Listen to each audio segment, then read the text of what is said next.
안녕하세요. 김이사 박사입니다. 이제 마지막으로 지금까지 학술 논문의 의미와 저자라는 것이 얼마나 되기가 어렵고 중요한가에 대해서 설명을 드렸는데, 그럼에도 불구하고 학술 논문이란 게 얼마나 쓰기 어려운지 감이 잘 오지 않고 이해가 잘 가지 않는 분들이 계실 수 있을 것 같아서 과학 연구를 전혀 하지 않는 분들을 대상으로 이해가 가기 쉽도록 음악을 작곡하는 것의 비유를 들어드리도록 하겠습니다. 어떤 과학자가 논문을 썼다고 하는데 원천 실험 연구고 SCI 또는 SCI 저널의 주 저자로 게재를 했다라고 자랑을 한다고 하면은, 이거는 음악의 비유를 하자면은 어떤 음악가가 작곡을 해서 앨범과 곡을 냈는데 표절에 걸리지 않고 전문가가 심사했을 때 인정할 만한 완성도로 지면 제한이 있는 저널에 올라가듯이 등수가 정해져 있는 차트에 올라갈 정도의 완성도로 작곡을 해서 각 곡당 한두 명밖에 안 주는 주요 저작권자가 될 정도의 큰 일을 한 겁니다. 따라서 이렇게 비교를 해놓고 보니 어떤가요? 이 두 경우 모두 일반적으로 아주 크게 축하할 중요하고 어려운 일을 해낸 상황이죠. 이렇게 주저자 논문을 SCI급 저널에 냈다라고 하는 거는 과학자로서는 전 세계 누구한테든 인정받을 수 있는 커리어 실적이 나온 거기 때문에, 마치 음악으로 치자면은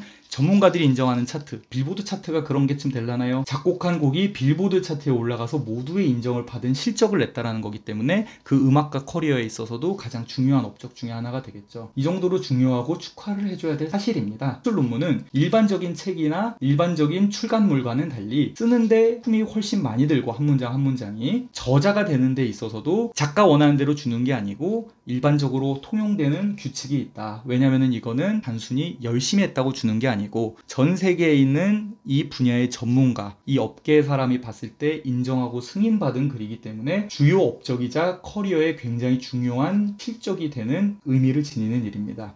따라서 학술 논문이라는 걸 쓴다고 하면은 학부 때 쓰는 보고서나 레포트나 에세이 같은 거를 생각하시고는 되게 쉽게 생각하시는 안타까운 일들이 있게 되는데, 실제로 우리가 저명한 학술지 SCI나 SCI급 정도 된다고 하면은 이 정도 수준의 주저자로 논문을 낸다고 하는 거는 과학자에게 있어서 가장 중요하고 우리가 열심히 연구를 하는 목표입니다. 이게 그만큼 중요한 글이고, 이 글이 짧다거나 혹은 언뜻 봤을 때는 별 내용이 아닌 것 같다고 해서 이것이 단순한 레포트나 에세이 수준으로 폄훼당하는 일이 있으면 굉장히 마음이 아플 것 같아요. 왜냐하면 과학자들에게 있어서는 정말로 목숨 걸린 업적이거든요. 우리 과학자 인생의 대부분이 논문이라는 거예요. 그것도 학술 논문, 그것도 SCI급 학술 논문이라는 게 우리 과학자 업적이자 실적으로서는 가장 중요한 겁니다. 정말 절실히 논문 쓰려고 하는 겁니다. 누군가가 주저자 논문을 출간했다고 하면은 크게 축하해 주시고요. 그 다음에 이걸 혹시라도 보시는 과학자분들이 있으시다면 다들 좋은 연구하셔서 좋은 논문 쓰시고 연구 인생의 행운과 행복이 가득하시길 빕니다.